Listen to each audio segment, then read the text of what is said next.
Right, first task of the day. Attend restart. Ick. Um, government scheme designed to get people back into work, but feels more like punishment. Yay. I'll film when I get out. I'm sure I'm gonna have a few things to say.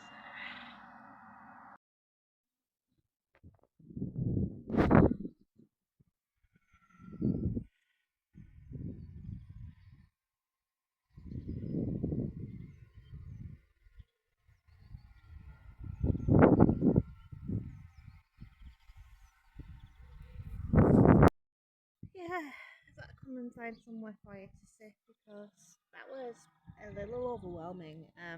They had training going on, they had meetings going on, and they had Italian radio blaring. It was just noise central. Um, but it was kind of productive at the same time. Um, my normal advisor wasn't there, so that was actually helpful. I was able to speak to somebody about switching advisors because when you just don't click, you just don't click. We weren't clicking. She didn't seem to understand my health issues and the caring responsibilities and stuff. And the advisor that I saw today was more on the ball, so that was helpful. I mean, it was still one of them where it could have been an email, but I guess they have to justify like the office space and employing people to do this kind of stuff. Um, it is what it is. It's over and done with now. I'm gonna have my drink. Not the healthiest, but I'm pure, so it was the cheapest thing in the shop. Before I head back, just gonna sit and chill for 5 minutes and just enjoy the silence before I go back to my noisy street and my noisy life, I guess, yeah.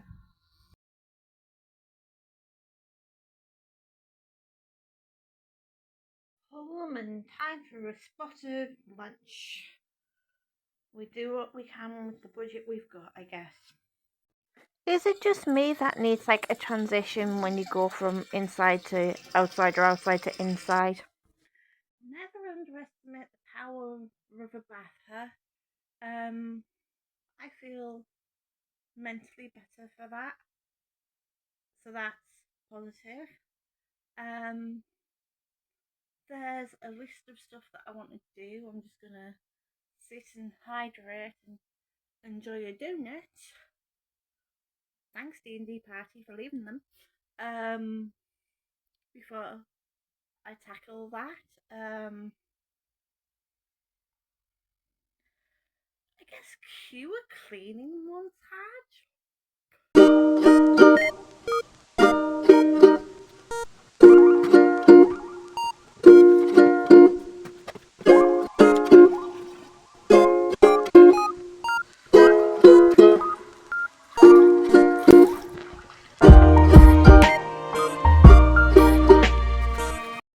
I guess while I'm making tea, I'll do an explanation on how I ended up at a grand old age of 42 in the situation where I am just hunting.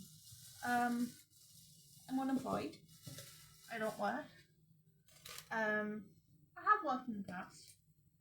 I have lots of experience of working, in fact. But it now seems like I've got the wrong kind of experience. And carrots. So I just need to concentrate on this a second. There we go. I was Gamer's carer. I am still caring for Gamer. I am also caring for my mum. I am primary carer for Gamer, secondary carer for mum. But because they don't get the right kind of benefits, the government doesn't class me as a carer anymore. So I left work to care for Gamer when he got ill. But yeah, now I'm in a position where the government is telling me I'm not a carer, even though I am, and I need to find work. Now, luckily, the job centre has been really nice about this.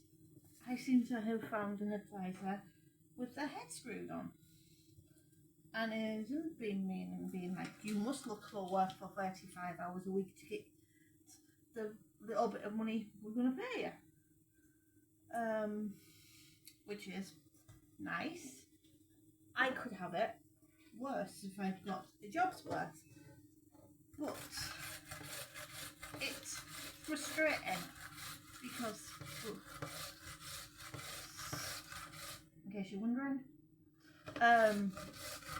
it's frustrating because I would like to work, I would, but I need to find a job that fits in with my caring responsibilities and my own disability.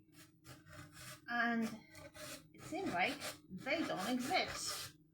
Of the ones that do, I'm interviewing for. In fact, I had 2 interviews last week, and they were both no's. I just didn't have the right experience for one of them, which is fair enough. I'd rather that be the reason than, I don't know, discrimination. And the other one, I wouldn't have been able to get home from because it was like working in a different town. Now the air fryer is going off. We've sorted that out. Yeah, it would have been late night working in a different town and public transport wouldn't get me home. Which is one of the difficulties I'm having actually.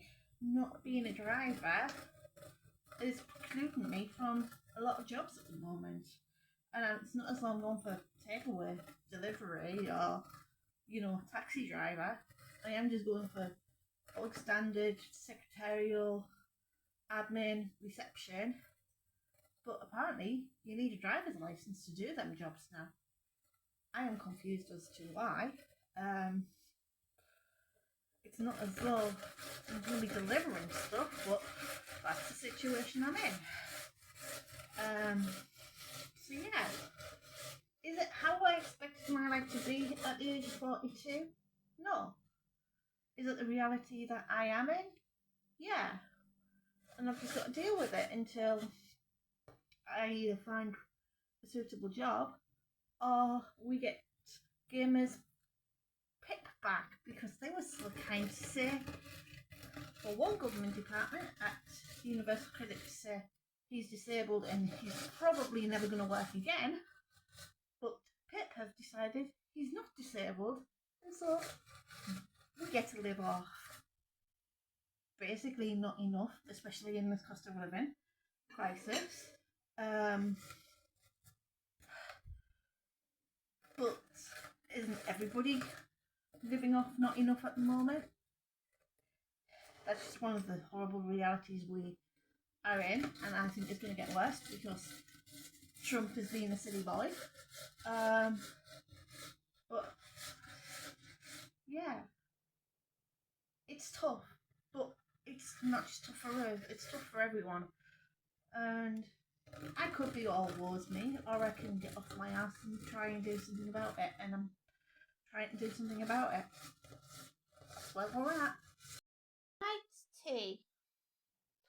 Tonight's tea, mainly courtesy of the bread and butter thing, which has saved our collective asses by giving us cheap food. The food bill, the struggle is real. By the time I've paid all of my bills and Gamer gets his money, I'm left with about £40 a month to feed myself, because we eat separately because I have allergies and stuff. Yeah. I mean, we do have a communal fund and then we have our separate food fund, but it's left me with about £40 a month, which isn't stretching as far as it is. Anyway, bread and butter thing. If you're unemployed and you have one in your area, go and check it out. It is £8.50 for 40 quid worth of food. You get a fridge bag, a vegetable bag, and then you just general cupboard bag, which is like your bread cans, your crisps, that kind of stuff. Um, it's been really really helpful in terms of making sure we're fed, basically. Some weeks, yeah. And now I'm gonna go and eat that food with a little bit of telly. Um, and then afterwards, I will sit down and do some more job search. I say some more because one of the side quests was looking at the job sites, and I also did a little bit whilst I was waiting for my appointment at Restart this morning. Got some jobs saved, and we'll go and stick a few applications in. But to be honest, the bulk of it will happen tomorrow. Restart days don't tend to be job centre. Restart and job centre days don't tend to be job search days, simply because of energy levels. As you can tell by the unexpected nap earlier, yeah, it's trying to get the balance, and I'm still trying to figure that out. Out of all of the jobs I saved, only one of them was suitable, which is kind of depressing, but that's the reality of job searching. Um, it can be hard to keep motivated and keep going, and I will say that it can be depressing and demoralizing at times. It's a grind, isn't it? But it's one you just gotta keep going for and keep doing. It is what it is. Um, you know, there's got to be a better way of doing things than what the system is now, but I can't figure out what that would be. Um, so you keep going and you keep plugging away and you keep submitting the applications and hoping that something lands. I'll try again tomorrow. That's all you can do. Um, as it is 10 o'clock, I think I am going to wind myself down for bed and just go and read in bed for a bit and try and do something relaxing for a bit. Yeah, this video might be kind of boring, but that's the reality of job searching in Britain. Life is kind of boring because you've got no money to do anything, and it's just drudgery and surviving. Um, it is what it is, and I don't know how other YouTubers manage to make ends meet on the lifestyle that they are portraying as being unemployed, especially the American ones. I'm guessing their system is different. But yeah, I've been Ange, and I guess I'll see you next time or not. If you've liked this video, give it a thumbs up. If you haven't, constructive feedback is also welcome.